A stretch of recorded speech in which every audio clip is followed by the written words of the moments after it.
Yeah, it's your boy Danny J. Quick, and I'm here with Kyron Silva. And we want to thank you for joining the Foretales podcast. I want to know what it is Quick is trying to say. We're about to talk some comics and get a little bit controversial. Everything from indie books to movie deal level commercial. With no rehearsals when we converse to coerce you. And then we do the quick takes and try to get to the person. So join us and get your comic book a few more sales once a week wherever you pod. It's Foretales. Once a week wherever you pod. It's Foretales.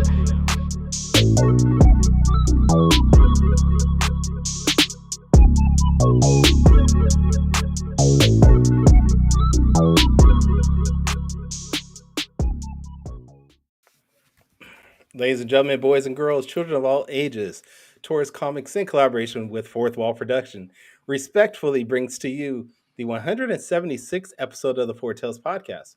I am your host, Kyron Silva from Taurus Comics. Across the way is the writer of the Violet Vigilante Ace Blade, Danger Quick, and together we are your two award-winning blurred comic creators here to help you find your next favorite comic.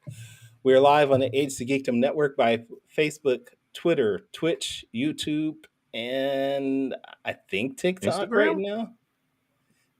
No, I didn't do Instagram. TikTok also. So if you're listening or watching us live, thank you for your support. But don't forget to like, subscribe, and share and review this podcast because all your positive reviews and interactions help us reach a bigger audience. Danny. Kyron, man, how you doing? My boy is back. My boy is back. Last week was rough without you, bro. I'm nah, man. Y'all had fun. Y'all did a good job, man. That was big shout out to Brian Lambert for stepping in at almost the last minute because someone decided he wanted to go to Jamaica, not tell a brother. So I went to Florida first of all, and like I said, I thought I was going to be in place in time, but my wife had other plans. We ended up going out to the Jacksonville Fair, which was a scene. I'll just say that. And we had a good time, but shout out to the good folks in Jacksonville, man. It's a beautiful, beautiful city. Is that close to Jamaica? I'm closer to North Carolina, but no. All right. Okay, I didn't know. It's in Florida. It's in Florida. All right. The pictures you posted were really nice. So I hope you had fun. I did. We got to hang out on our host's neighbor's boat for a little bit, which was pretty cool. I am self-conscious right now. It sucks because of you. It's all right. Just let it all out, Kyron. No. Brian is in the chat saying Danny is rapping. Danny's been rapping for a while. I don't know if you've seen some of his old videos. Don't do it. No, I'm gonna find some of those videos of you rapping more. No, don't do it. It's never good, but it's always fun. For me at least. Okay. And also I played. That's what she said. Dang, that's terrible. That's terrible. But yeah, man. I'm glad to be back. I'm glad to be back in place, and I got some work to do this week. But happy Thanksgiving. Happy Thanksgiving. Well, I mean, we're gonna see each other next Friday. Yeah, that's true. Yeah. That's very true. Paige Alfred says he needs a Beer and Bullets crossover review. Let's do it. Absolutely. We don't do reviews. We just interview. I think we should, though. I was gonna say this earlier. I think that me and you should do some either review videos for the for the Foretales podcast page on YouTube. That's an inside joke, Javon, as opposed to Danny the honorable one, as opposed to Morgan the dishonorable one. It's an inside joke. But anyway, Javon up here having jokes with you, not me. I get it. I'm not part of that group chat, apparently. I'm just part of the Hotshot Ace Blade crossover chat. That's all. But yeah. All right. So before we bring our guests on, this is our last interview of the year. Yep. We have Fortnite Friday next week. And then, as usual, we're going to take all December off. We'll come back to January. That's right. Any highlights of this year you want to talk about, bring up, discuss? I think we had a good year, man. We got to see my favorite part of this year is that I got to meet you in person, and that was cool. That was nothing else is going to top and that and until Javon Javon and Morgan and and everybody Morgan and at Waller. Heroes Con, Yeah. which was great. Yeah. That was my favorite part of the year as far Okay. as the show. What about Okay. you? I mean, definitely meeting you was great. I think the X-Men, crossover or 97 review Yeah, thing that we did, that was that this was year. fun. Was that this? That was this year, right? Wasn't that this year? Was it? I don't. Wait, dang. Was that this year? Was that this I year? swear it was. It might have been. It But might. I don't know. crap, it wasn't this year. No, We that was that was last year. X-Men 97 was definitely like in Oh 2024. my god, you're right. That was. You're right. Okay. It Well, was fun though. the whole year's just been great. That's all I can say. Yeah. You know. But speaking of Heroes Con, Mhm. our guest today actually met at Heroes Con, not this time because he Okay. was there this year, but the year before. We got a recipient of the 2011 Ink Pop Award for Outstanding Achievement in Comic Art. We got the writer, artist, creator of Molly Danger, and Dudley Datson and the Forever Machine. Mhm. We got one of the artists of the hit series Black and the artist of this issue of Cobalt from back Yep. in the day. Way Oh back in the day. man, yeah, way back in the day. That's I was right. the man has his own Wikipedia page, and that's the only reason I knew that you drew this. And I was like, wait a minute. I was like, wait a minute, I got that book. And Cobalt was Uh, such a weird series for Milestone. It was It was not like it was kind of ahead of its time when you think about it. yeah, it was yeah. definitely different. But Danny did do a great job in introducing you. But do you mind giving the couple people that maybe not might not be familiar with you some of your an introduction for yourself? Oh, sure. My name is Jamal Igle, and for the last 35 years or so, I have been a comic book professional. Among a lot of the titles that Danny mentioned, I've worked on the Superman titles for DC. I worked on a lot for DC: Firestorm, Nightwing, Superman, Supergirl, War of the Supermen, Dawn, World of New Krypton. I'm the I'm the creator of Molly Danger, the writer and penciler of Molly Danger, as well as the de facto co-editor of the book. I'm also the co-creator of The Wrong Earth with Tom Pyre from Ahoy Comics, That's the great. co-creator of Dudley Datson and the Forever Machine with Scott Snyder for Comixology. Um, what else can I'm Oh, a professor at the School of Visual New York. we don't need to be on here anymore. He can just talk about his accolades for the next half hour. We're good. We'll just sit back. I Just sit know. back Just and listen. let him go. Let him roll. Somebody once said that my CV could kill a man. So No, I Real love quick, sorry to do this. Paige and Brian said, I want to see a hot shot Hot ace shot play ace play crossover. cover. Man, you know Uh, what? I would don't love to do it. show these. I would love Don't to show. show. We actually just got them today for no. I'm just saying, Don't if you want don't to go do back it. and pause it, you want to go back and just pause it real quick. I'll just do that. And you, See. what?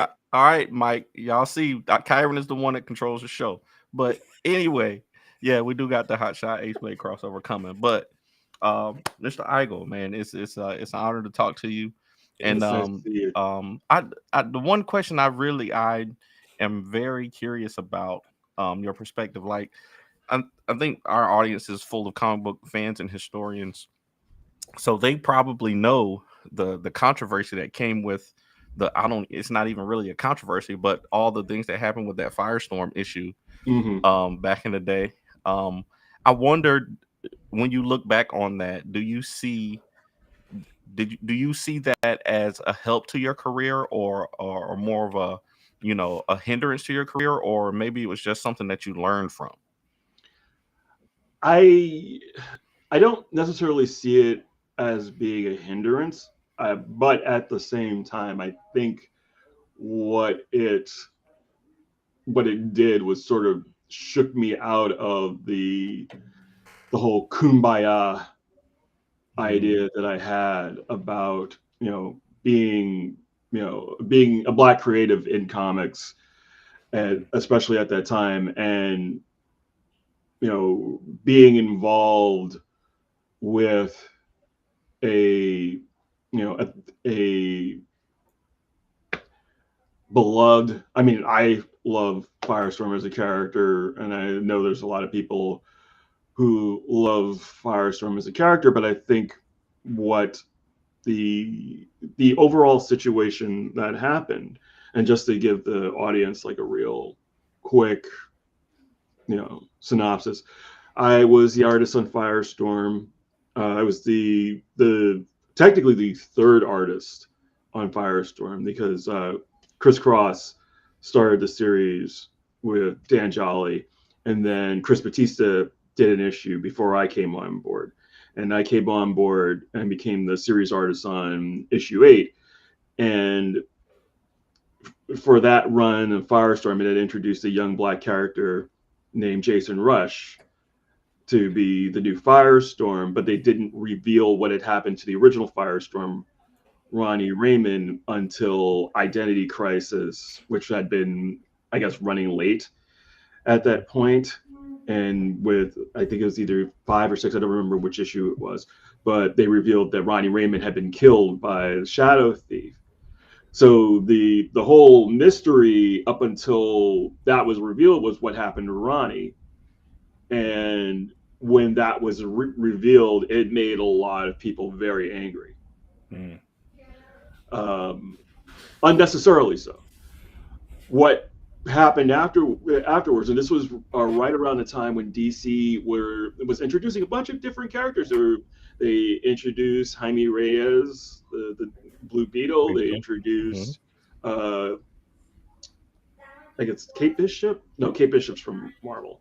The new Manhunter, the version of Manhunter. I forget what her name is. I was confusing her with Kate Kane, because they also introduced Kate Kane around that time as well. They were introducing a bunch of diverse versions of longtime characters. That did not sit well with some people. So Kate Spencer was who you're thinking of. Yes, Kate Spencer. So yes, Javon, the New 52, pre-New 52, actually pre-New 52, because that was Infinite Crisis era. So that was pre-New 52. So what happened was, when DC, back in the message board days, and DC had their massive DC message board, I went on the message board one day and saw a thread called "Ditch the Black Dude," which ended up being like one of the most, honestly, like one of the most racist things I've ever seen. It was like, they were like, basically, they had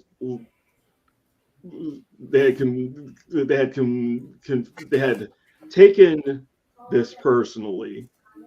Certain people had taken this personally, and started posting like racist, hateful things. Then started linking the DC message board to stormfront.org.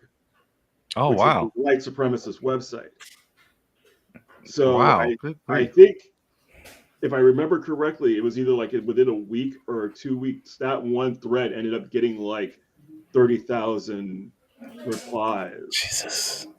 And it wasn't the only one that was being bombarded that way. Like, the entire message board was being bombarded. So DC ended up having to shut the entire message board down for 3 weeks to clean out the entire cache of posts, and then reopened it for a while under heavy moderation. That's crazy. Yes. Man. So, and this was 2006 that this happened. So it wasn't and the thing is, funny part about it, it wouldn't be the first time that I found myself in the middle of a fan created controversy at DC Comics. So, And that happened before that? It happened after, actually, because I also ended up creating Kerfuffle when I was on Supergirl. Oh yeah. You're just a lightning bolt of controversy. I know. Plus, I've got a big Right. mouth, and that doesn't help. Javon has that same problem. Javon has that same problem. But Jamal's a I pot really, stirrer. I really don't. Jamal is a pot stirrer. Javon, really? Okay. The pot calling the kettle. Anyway, no, I don't see it as a problem though. I think you should. I think we should all speak up. Oh no, And absolutely. Yes. And I've only become, more forthright with my opinions since then. But I think, going back to answer the original question, the whole like kumbaya, like everybody let's get along kind of idea was rapidly like slapped out of the back of my head. Um, and it didn't, like I said, it didn't hinder me. It didn't hinder my career. I would, but it made me rethink a lot of things. It made me rethink my approach to dealing with fans and fandom, and and having, also because I was at DC and I was on contract, I had to sort of navigate the corporate structure of DC and of the politics of being involved with such a large organization. So yeah, I mean, it ultimately, I think for me, ended up like changing my calculus a lot, or at least beginning to change my calculus to, and still does to this day. I really, I approach things in a much different way. The first thing that I try to make people understand is I never say anything online that I would not say to your face. Nice. Okay. it's a good With- thing. As Javon said, don't get him started on Man of Steel. with the amount of time that you've been in industry, 35 years now, Right. what would you say is the biggest change that you've seen in industry from when you first started to now? Like, what would you think is the biggest change of things that were done? Oh man, too many things. We've gone from time when everything was revolving around being able to ship things on time. So like I used to have a pile of FedEx boxes. Like I used to have FedEx drop off a pile of boxes so that I could ship artwork out, to now everything being digital, at least in terms of production and delivery. Like you can still work by hand, but I'm you're scanning pages, you're sending pages off, you're inking, coloring, doing all the pre-press and production work on the computer, and in some cases drawing digitally as well. So that's changed the technology around digital production as far as like the actual drawing changed, because it used to be the evolution of going from like doing a digital treatment on your pencils way back in the day, say like 2003 2004, to using Clip Studio Paint and Procreate to produce comics, or in some cases people still drawing pages in Photoshop, but the Photoshop engine and the brushes choices are so much more, are more vast than they were previously. Like personally, I love working in Clip Studio Paint, so and that's something that I've really embraced over the past year, especially. I found a lot of artists now are switching from Photoshop to Clip Studio, Yeah. just because of how easy it is to work Well, with that. I still color in Photoshop, but I find for drawing the interface in Clip Studio is much better, personally. And it's cheaper too. Yeah, well, there's that as well. But I thought they switched. Didn't they switch to the subscription model too, though? I've got a perpetual model, so Yeah, I've had Clip Studio since it was Mango Studio. So we have a question here from Brian that says to Jamal, have you taken a more independent route has you taken more independent has helped you get away from these type of, I'm assuming, toxic fandoms?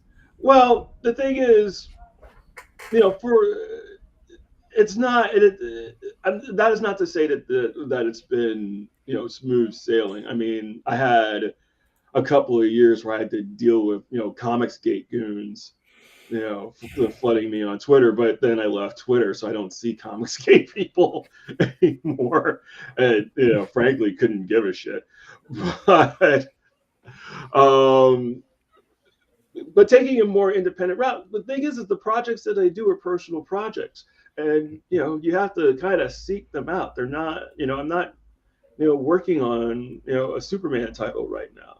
I don't have that bullseye on me, so I can, and they're my characters. So, I don't really care if you don't like what I'm doing. It's not your story. They're not your characters. They're my characters. The only people that I have to please in some cases are the guys at Ahoy. That is that. And Yeah. like Javon said, you made a conflict called Black. You weren't Exactly. going to get away from the smoke. Exactly. I will tell you, like, when Kwanzaa pitched me the idea for Black at my kitchen table right here to the side, and I was like, oh yeah, I got to do this. I knew I had to do it. So I wonder though if a conversation that I've been having a lot lately. There's a store owner here in Greensboro, Acme Comics, and we talk a lot about like projects and distribution and marketing and stuff like that. right. And a project like Black, that really went viral. Like you've done, I'll say most of your Kickstarters or crowdfunded projects have done very well. Right. Do you think that the marketing of, I don't even want to say rage bait because it shouldn't be anything that anybody's angry about, Right. but like a controversial subject, I guess, is good for marketing. And would you have to, not necessarily, it's not even Well, I think I understand, Danny. I think I understand what the question that you're asking. Here's the thing. I went into working on Black knowing full well that no matter what we did or what we said, it was going to be an issue for some people. So you can't be afraid of that reaction. And here's where the marketing guy, the former marketing guy in me came in. When we were trying to figure out when we were going to launch the Kickstarter, I was the one who said to Kwanzaa and Tim, they wanted to do it the October previously. And I said to them, no, we wait for Black History Month. We wait for February. And that's when we launch. Yeah. Get the minds on there. Got the minds on there, set up, got the interview with the Washington Post, set up all like the early media, all the early podcasts and everything around that time. So, write it down. Like, seriously, like, you have to know when to time these things. Yeah. You have to know when to take advantage of these things. And like I said, like, I knew, like, as soon as Kwanzaa showed me like the one sheet with the image of Kareem, and all it says is, what if only Black people had superpowers? Like, I knew exactly who our target audience was going to be and who the haters were going to be. And to a man, they proved me right. Yeah. But I think that's also, I mean, there's also other things. Like I just posted not so long ago, like a couple hours ago, just for Kickstarter in general. Don't start a Kickstarter so close to the holidays. So it's just understanding when the best point to launch is one thing that people, especially creators, just don't think about. They just think, oh, I'm just going to drop this comic, post a couple images, and people are going to back it. And there's so much behind the scenes that you need to worry about and think about before that even happens. Absolutely. It's but that's just, that's marketing 101. More so than just like, having to deal with Kickstarters. That's just like the first rule of marketing, is knowing when is the most advantageous point to strike. When do you find your prey at their weakest. Whoa. Bro, what? Write that one down. Let me write that one down too. We don't consider y'all prey. But if Please give Jamal us says money. it, no, if Jamal says it, I believe it. No, man, I think all of that stuff has to come into account, and Yeah. and I know that you've worked with Scott Schneider Mhm. as recently as this title right here, Yeah. and this right here, this Are, was another are thing you that we just were talking about. flexing all the books that you have from Jamal? Is that what's I'm happening just here? I just He happened pulled to out the black. He pulled out. to flip through my collection real quick, but no, I'll go but pull out we my were cobalt. Don't do it. but I was talking to Jermaine about, even with a name like Scott Snyder, you would think Mhm. that people would naturally just gravitate to these titles, and with a independent title, even though Dudley Dotson was on Comixology Right. and published through Dark Horse. um he was telling me that he thought that that would be enough to bring in a whole bunch of people, and then having you as co-creator, like, he knew it was a book that I would like, so he just went Right. ahead and put it in my box. But who is responsible for marketing in a situation like that, when it goes from like Comixology to the stores, and as opposed to like when you're working on DC and Marvel projects where they Mhm. do all that stuff? Well, I mean, in the case of Comixology was working directly with Scott and his company, Best Jacket. So they put together the entire deal and set up the print deal. Actually, and this was a discussion that Scott and I had, and I assume he was having it with other people involved, where we were trying to decide between whether or not to go with Dark Horse or to go with Image, because Scott had other projects already at Image. And one of the things that I said to him was, it's better to, in this case, diversify. You can't have absolutely everything at Image. And I know that the offer that Dark Horse made to Scott was a very substantial one. So that was really the calculus was, but all of that was like, the marketing people at, both at Comixology and at Dark Horse coming together and making that deal happen. And to answer Javon's question, I didn't just shave the beard; I cut the hair So you too. got the haircut. Oh, I was gonna ask. I was gonna ask for Javon that. So, dang it. No, that's So wonderful. yes, No, so yes. we have a lot of comic book creators in our chat.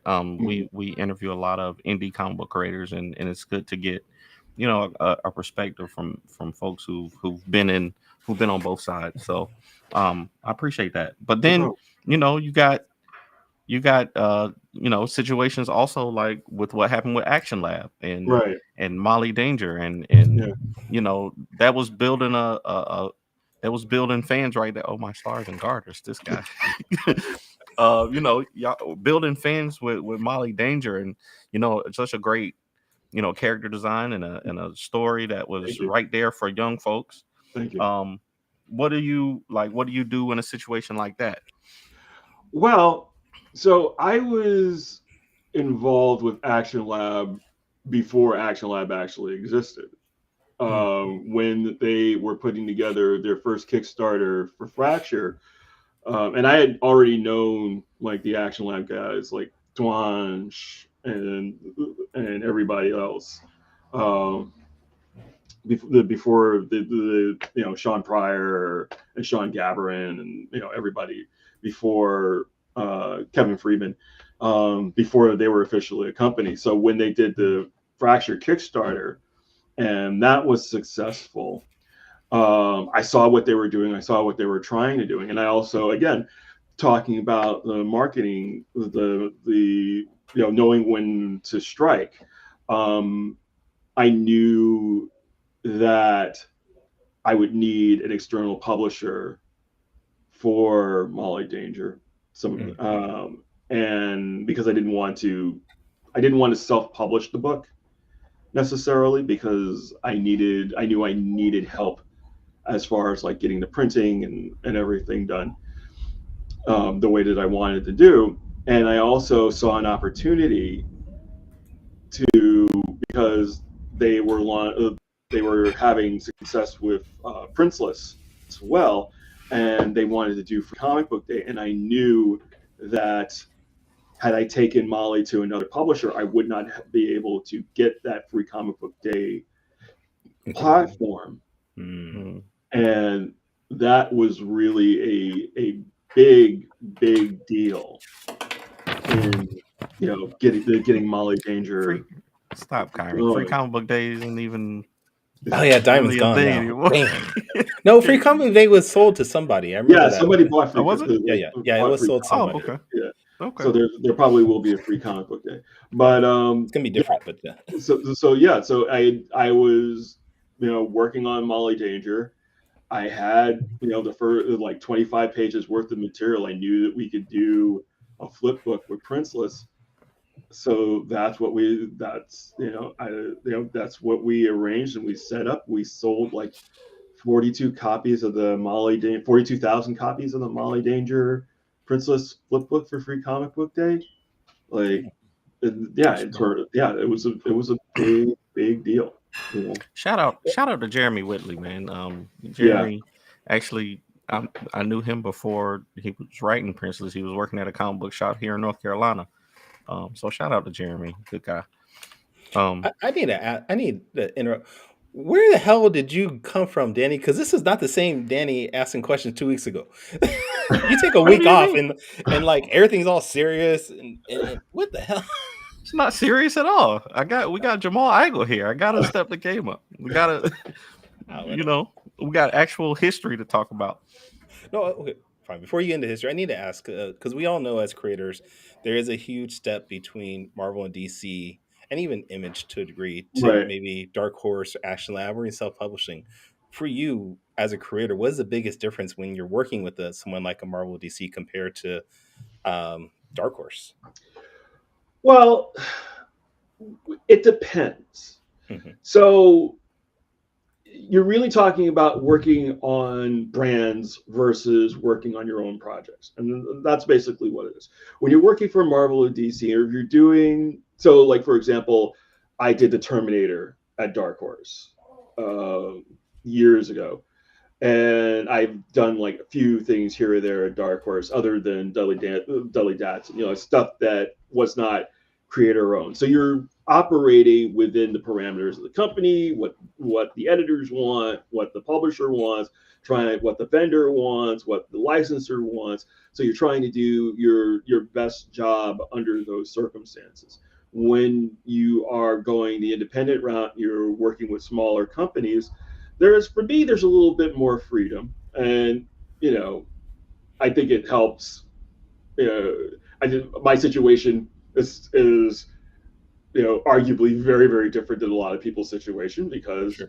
I've been in the game for so long, and I have a long list of credits, CV, whatever, but these are my projects. These are things that I have a vested interest in. These are things that are important to me, and in that case, even when I'm working with other people. So, for example, working with Kwanzaa on black and on white, or working with Tom Payer on The Wrong Earth, they are willing to give me the time to do things the way that I want to. They're willing to give me the latitude to experiment, and you don't always have that when you're working for for a larger company like DC. When I was at DC, even though I was very lucky that I had editors who were willing to let me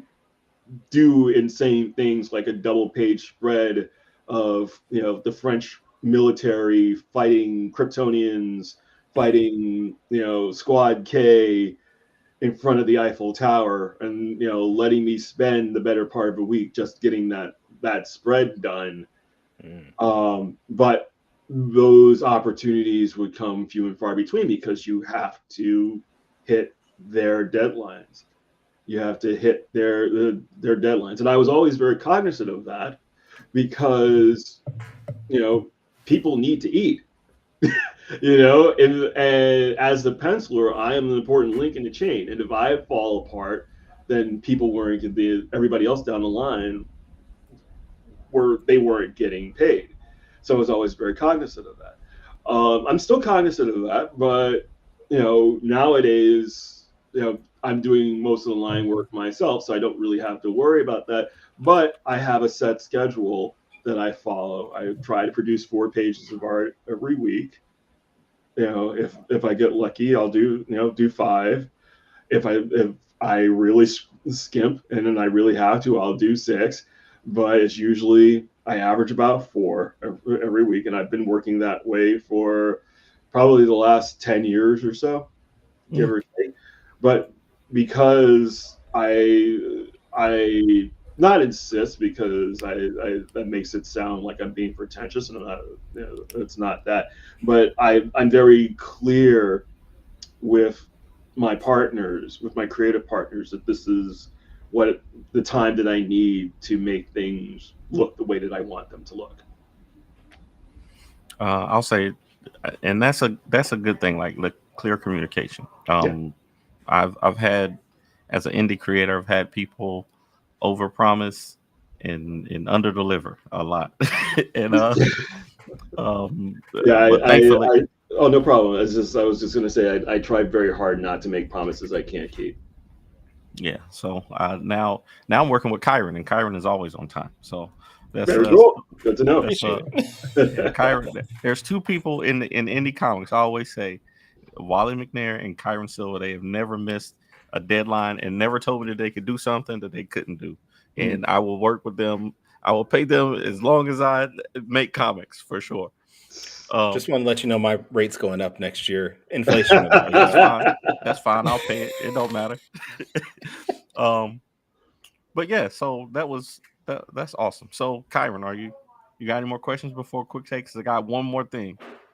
Go ahead. I got one more thing. So, in your professional opinion, Mr. Igle, as someone who's drawn many things, do you think it's more difficult to draw a corgi like this corgi that you drew in this amazing comic book series, right, or a horse, like corgis or horses? Corgis are a pain in the ass. Corgis are a pain in the ass to draw. Corgis should not exist. It's like sticking the head of a German Shepherd on a lima bean. Okay, so if my artist complains about horses in the Western comic that he draws, I'll just refer him to you. Is what exactly. You heard that? Kyron? You heard that, Kyron? I just want to make sure. If you end up adding a corgi to Battle of the Black Rose issue 3 for no reason, I'm putting a corgi in the Wild West. I'm making it happen. No, okay. Kyron, just remember, German Shepherd, lima bean. Okay, got it. German Shepherd, lima bean. Got it. Okay. There you go. Okay. Now, Kyron, if you're ready, it's time for quick takes. I'm really not ready, but all right.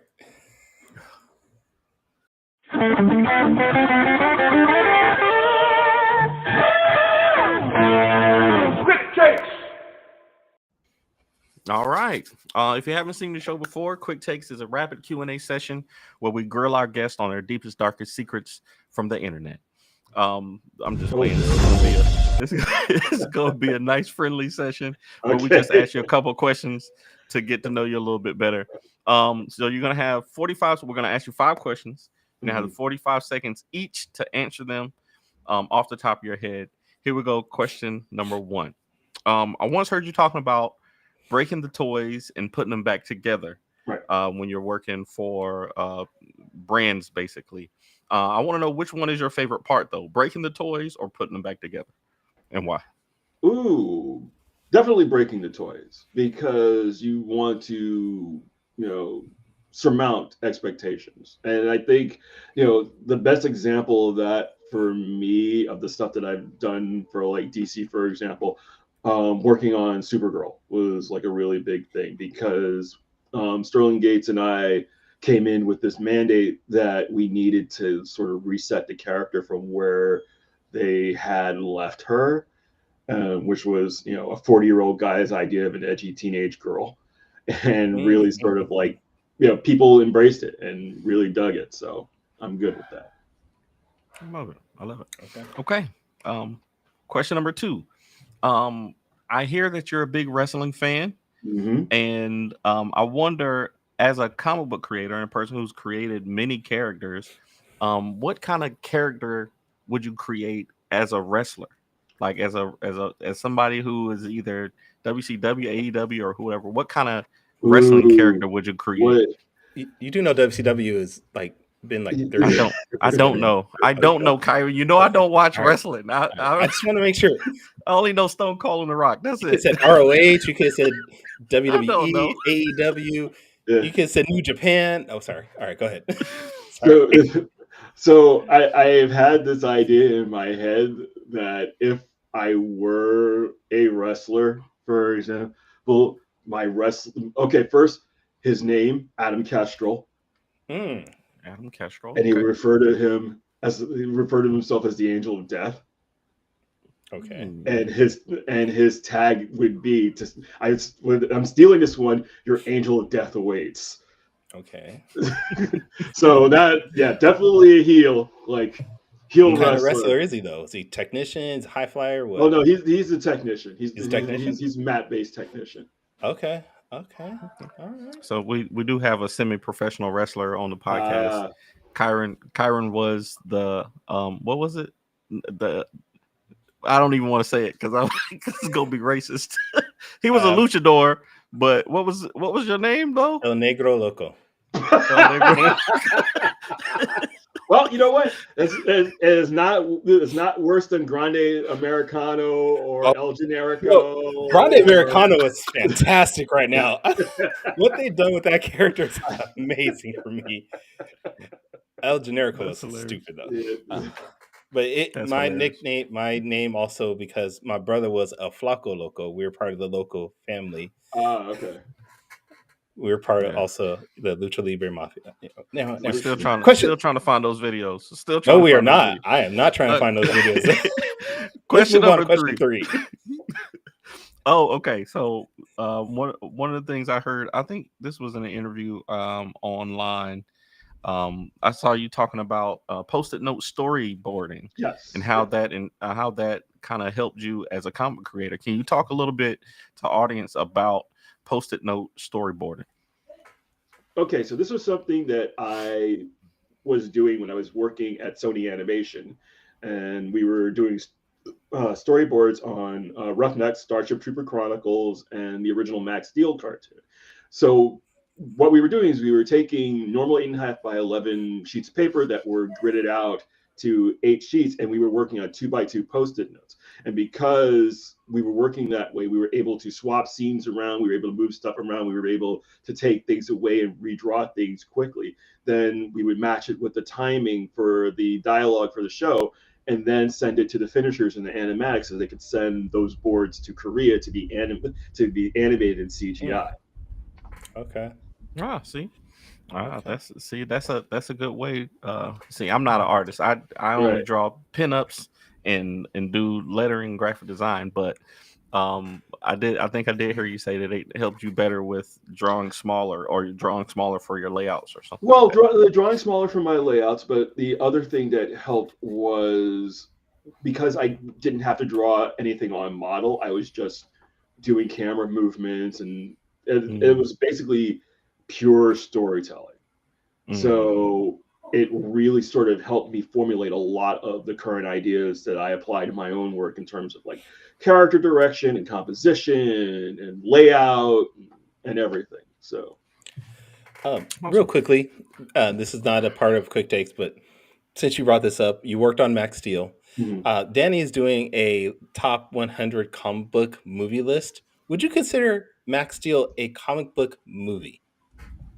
Max Steel, what the Nickelodeon one that they did? No, no, not Thank you. really. There was a comic book But it was But that made. came out. the comic book came after the fact. It's more of a Fine, toy. fine. I'll take it It's off my more of a list. toy tie-in I'll than a take it off the comic list. book. Then. I'll take it off the list. Kyron has gotten on me ever since I made that video. It was 3 weeks ago, Kyron. Let it go. I'm gonna take it off the list. Okay. I'm still getting on you that Madam Web's even in the top 100. But moving on to question 4. Wow, I that's can't have Max bold. Steel in here now. So come on now, geez, That is God, bold. It's 100 spots. Okay, so question number 4. I want to know what percentage of creators today do you think were inspired by Superman? Everybody. I don't care. I don't care. If you don't say that you were, you're lying to yourself, because Superman is literally the most well-known comic book superhero of all time. Like, there is not a single person who hasn't even been a little bit influenced by some piece of Superman media that they have seen somewhere along the lines, whether it's, the TV series, the cartoons, the 78 movie, Man of Steel, Superman 2025, Superman and Lois, Smallville, Lois and Clark. Doesn't matter. It was Smallville for me, for sure. But yeah, that's a common thing that I'm hearing from a lot of comic book creators. Like, Superman has been like one of the defining moments in their decision to make comic books. Oh yeah, but I think Superman as a character is in that sort of same rarefied air as Dracula and Sherlock Holmes. Like, it's he's grown outside of the parameters of a specific media. And there are very few characters that you can say have had that sort of longevity or that effect on popular culture in general.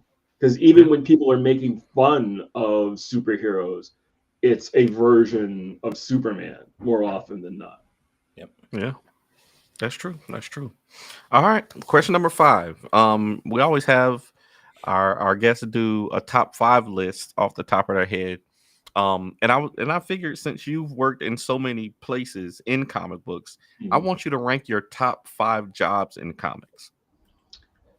Ooh, top 5 jobs in comics. So, not including stuff that I've done, or no, I mean just like positions, like marketing, storyboarding, editor, artist, writer. Like, oh god. I mean, obviously, artist is number one, but of other things that I've done, so marketing director, that was fun. I'd put that at like number 3, but that's for me. I made that a creative job. Editor, number 5. I hated being an editor. I loved it and hated it at the same time. Least, like, good job, least favorite job in comics. Colorist, number 2. Inker, number 4. So there's my 5. Writer didn't even make the list. Yeah, I was gonna say writer wasn't even on the list, man. No, listen. No. I don't want to make comics anymore. Here's the thing. I love being a writer. I do, but I don't consider myself a writer in the same way that you might consider yourself a writer, because I don't write enough regularly. I don't write as much as I would like to. So, but Jamal, I think so. From my perspective as a writer, I read Dudley Dotson, right? Right. And there's a character design part where this young man has the Dwayne Wayne glasses, right? Yes. Do you want me to bring that up a little bit better? Now, this one? That might not necessarily, but that became part of the story because those glasses had a use, right? Yes. Those glasses, he flips them down and he can see. Yes. I don't want to spoil it for people, but he can see the specs of the enemy character that came in. And maybe you might see that as part of the character creation process, but I see that because it's part of the story, that is a writer's job, Right. like to No, create the back. I agree, and I think that, particularly with Dudley and particularly with The Wrong Earth, my relationship with both Tom on Wrong Earth and Scott on Dudley, there's a lot of back and forth. Mhm. You I can't see know, Scott coming up with the. I mean, I don't know Scott. I don't want to Wow. or- I want to prejudge, but no, that I was can't see definitely him. no, that was definitely no. Scott There can't. was Scott can't be in a different world. Hey, no, I just no, that was He grew that. up in that era. No, but that was that was something that was always part of my calculus. That was like one of the things that I brought Mhm. to the project. The ideas that I brought to the project. Making Daedalus a corgi initially was my idea as well. and The then him look, changing. like the look of everything, even the little touches, the broad strokes were there, but it was a collaborative thing. And then like the same thing with The Wrong Earth is, me making my contributions to the story in little ways visually, but also talking things through, talking plot ideas through. So so when I say I don't consider myself a writer, it's only because I don't consider myself a writer. It's not my profession Mhm. at the I moment. understand. My profession, primarily is artist, writer. That's side gig is being a writer, but it's also something that I had to force my way into, Mhm.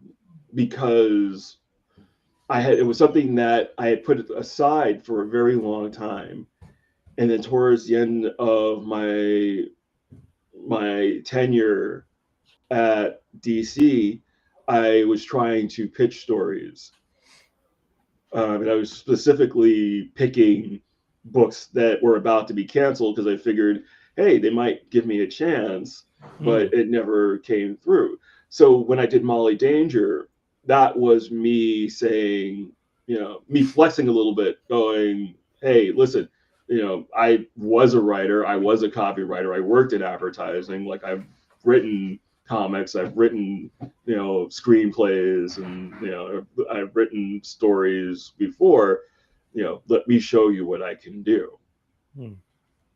So, and then from that, when the opportunities have come up, I have taken advantage of them. I have done some short stories, and I've done other projects, but my contributions to my regular gigs, is it's a contribution. It's a back and forth. It's a give and take. So that's why I say that I don't consider myself to be a professional writer. But yeah, I'm a writer. I enjoy writing. That's I see. I'm just saying. I see your imprint all over the story. So, but anyway, yeah, I understand. I understand. Well, we appreciate you doing that. This week, Quick Takes is brought to you by Gemini Comic Supply. If you use the promo code AceBlade at checkout, you'll get 10% off your entire order. You know what? Actually, question number 6. Okay. Wait, what? Question number 6. You can't. No, No, yeah. Question no, number 6. No. If I want you to put your marketing hat on real quick, Okay. and just say that maybe you had a Kickstarter that had 5 days left, and you wanted to get as many eyes on that Kickstarter. What's the Kickstarter about? You've already hit give them a premise the what it's Kickstarter. about. The Kickstarter is about a family starting a new life in the Wild West when a strange entity in the hills behind their home, takes over their daughter's body and kills someone. Okay. Right. And Kyron just happens to be drawing this book, and we got the first 2 issues. What would your marketing advice be to get as many eyes on the project Well, as that's possible real. in the last That 5 days? well, that's a really hard thing because you have the Kickstarter lull in the middle of the campaign. That always kind of like you know makes Yeah. things dip Yes, it extremely. yes it That does every time. that's sort of the time when you really need to sort of double down and try to get as much media and press going as humanly possible within reason. And it's a little bit harder now because the landscape of comics media isn't the same as it was even a few years ago. Right. So um, trying to get eyes, trying to set up press releases, trying to set up podcast interviews, try doing whatever you can to really just kind of almost annoy people to death at that point. Like really just sort of like multi, do like I would say time like 4 Twitter thread, Blue Sky messages per day for the last 5 days. Really, like try to see if you can get some last minute interviews going. Like, yeah, exactly. Hey, Jamal gave me permission. I don't have to just bug people these last Yeah, couple of no, days. you We're gonna have make you that happen. have to you have to make as much noise as possible because it's a very crowded market. Absolutely. No, I appreciate you doing that. And impromptu, the question 6. We've never had have we had a question 6 before? No, we've never had a question 6 before. No, we appreciate you doing that for us. You're lucky this is the season finale. So. No problem. That's right. All right, Kyron, back to you, man. I know. Jamal, this has been amazing. I wish we had more time because we didn't even really get to talk about what you're coming up in the future with. Well, I'm always happy to come back. So don't do that because I will inbox you right now, set you up for to be our first interview in January. Yeah. So don't. We gotta have him back in February for Black History Month. We just learned it. Come on now, Okay. get it together, Kyron. 70% of the guests we have on are Black. We can't say them all for Black History Month. That's very true. That is very true. Also. But we do want to make sure that our our listeners, and our viewers follow you and keep up with your work. So where's the best place online for them to do that? Best place online to find me. I'm on Threads and on Blue Sky as Jamal Igle. I am on Instagram as Jamal Igle Comics, and you can follow me at jamaligle.com. Nice. All right. Danny, where's the best place for people to follow you and keep up with you? Best place to follow me is our website, fourthwallpros.com. Of course, the Kickstarter is going for 5 more days. But if you want to find me on social media, it's at the Ace Blade on all social media platforms. Kyron, where can people find you, sir? You have a Kickstarter going? I didn't know that. Yeah. Is it Battle of the Black Rose issues 1 and 2? Yes, it is. Only has 5 more days left. Is that what we're talking about here? Okay. Yes, absolutely. Okay. I just wanted to make sure. And people can find that on Kickstarter by just searching Battle of the Black Rose, right? Shout out to Manny. And Stephanie Williams also. She was actually on the panel that when I met you at Heroes. So shout out to I Manny remember. Williams in Yeah. the comments. Yeah. So many. People can find me at tauruscomics.com. I am on all social media platforms at Taurus Comics. If this is the first time you ever checked out this podcast, you can go to our website, fourtalespodcast.com. That is the number 4, TALES podcast. You can listen to our previous episodes like the ones with Stephanie Williams. Buy us merchandise, support us that way. This, though, is the last interview for the season. As you guys know, we don't do anything in December. Danny and I will be back next week Friday as we play our last Fortnite Friday. Possibly we might hop on throughout the month of December just to play. But if you guys want to watch us live, join us back next week after Thanksgiving. Watch me lose at Fortnite again. Watch Danny carry me. As always, we might have to invite other people to join us. So that way you have a better chance of winning. No, man, it's fun. It's fun just playing with me and you. I don't mind it. I don't mind losing. I'm not. Well, yeah. Anyways, that's the show. Everybody, sayonara. Please take care of yourselves. Sayonara. Goodbye. I